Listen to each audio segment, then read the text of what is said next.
Hello everyone, this is Anne from Odulcina. Today I'm playing with those Sari remnants and just wanted to show you quickly what they can look like. I have some bundles available on my website, odulcina.com and odulcina.ca. So I created a new website and honestly, you have to go see it. I'm very proud of it. Very proud of it. So I've put the new website on odulcina.ca, and for now the .com, if you access it there, you're gonna click on the picture and access that .ca version. Eventually it's going to be done automatically, but I still have some data to pick from the .com because it's not from the same platform.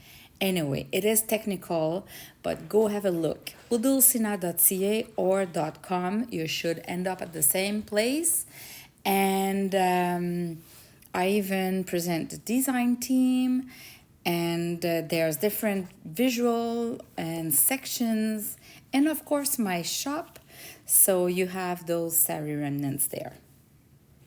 I have created a snippet roll, but just made out of Sari remnants little pieces, and I've added 3 lines of sewing in black. Honestly, I regretted it. I think that would have been better with just the glue. And now I'm just showing and trying different options where I can use that snippet roll. So I could change the picture there.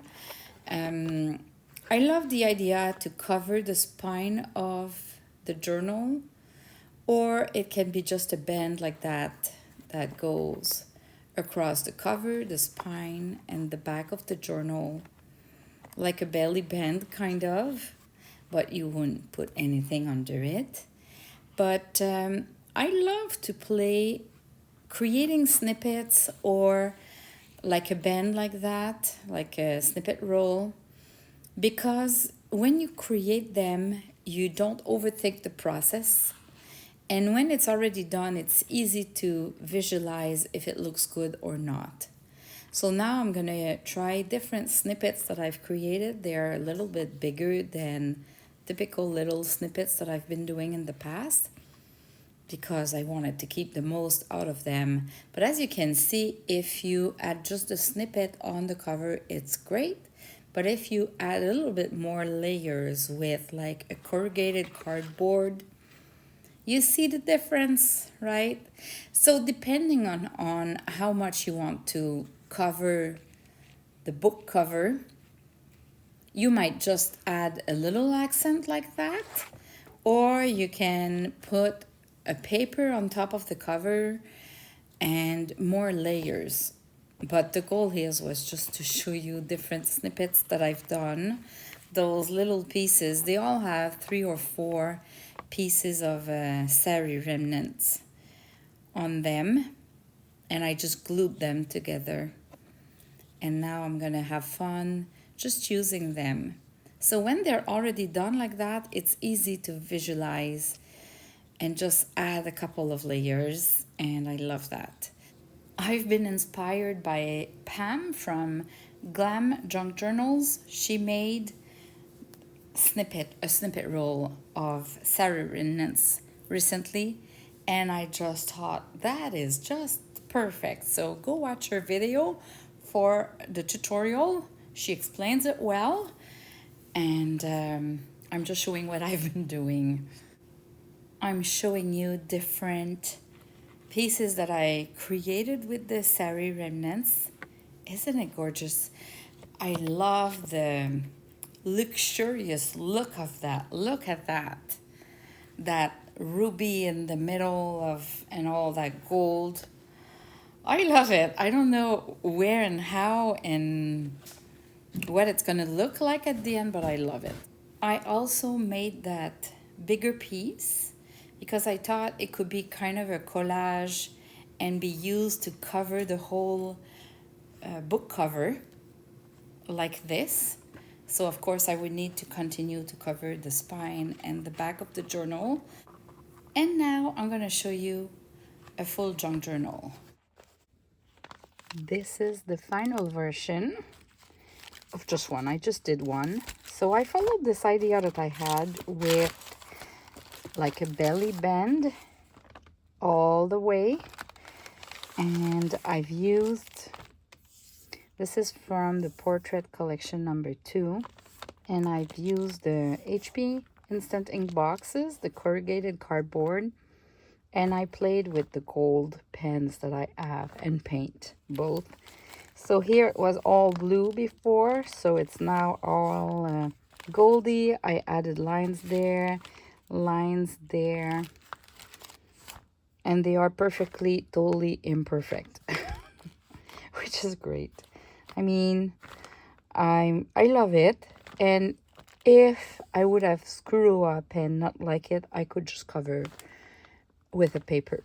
That's what I told myself, because it's pretty scary to do that on a junk journal cover that you might want to keep, but it's been great. So I love it. And the gold with that lady and the gold with the Sari remnants, it's kind of all perfect. So I've reinforced the spine from the inside. So I didn't decorate the inside yet. I just did 3 signature, and it's a floating signature that I used a real cardboard. Let me show you a real like heavy cardboard to do the signature. And I've put some fabric on it. A real fabric, like a cotton. Well, we don't see. We just don't see anymore. But I've used like a vanilla cotton. Let me show you in between. And then I took the snippet roll that I glued on top of it. I punched my holes with the crocodile, and I attached the 3 signatures. So this way, this is all decorated. I glued it on the side with some of the remnants too, here, just glued as a pocket, here, and here as well. I just wanted to have something in between the paper and the snippet roll, so it's more balanced between the type of fabric and design. So I love it this way. That could have been a lace, you know. You can do so much. And then I have all the pages. So I have 5 coffee stain papers, 1 design paper printed on both sides, and 1 tracing paper that has been coffee stained for each signature. And there's enough space there. When you look at it, there's really a lot of space to grow, because we all know that at the end it will end up like that when I'm going to start adding pockets and laces and everything. So this is an idea. It's very, very more vibrant color, rich colors than the shabby chic style. But I love that style too.